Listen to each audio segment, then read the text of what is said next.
Ne faites pas ça. Ne haïssez pas les étrangers. Et d'ailleurs, à propos du Rwanda, ça ne sert à rien de regarder le Rwandais comme un ennemi. Non. C'est le régime rwandais avec Paul Kagame à sa tête qui est l'ennemi de la République démocratique du Congo.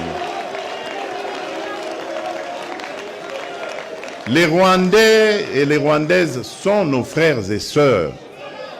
Et d'ailleurs, ils ont besoin de notre aide parce qu'ils sont muselés. Ils ont besoin de notre aide pour se libérer. Ça n'a rien à voir avec ce que leurs dirigeants sont en train de leur imposer.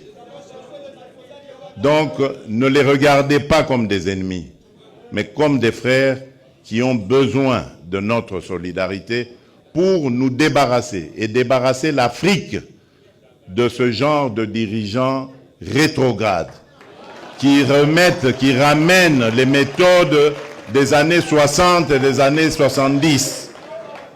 Alors qu'en Afrique,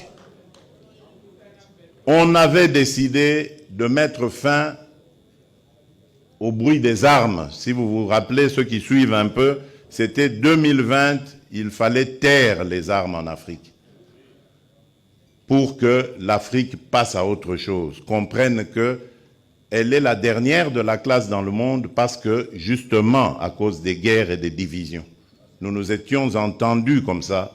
Malheureusement, ce n'est pas arrivé, on a dû encore prolonger, mais c'est à cause, justement, des dirigeants tels que Paul Kagame.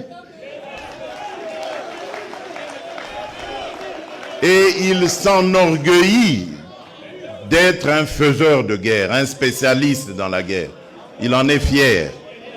Moi, à sa place, je me cacherais, j'aurais honte d'assumer le fait qu'on sème la mort et la désolation. C'est honteux. Et je dirais même diabolique.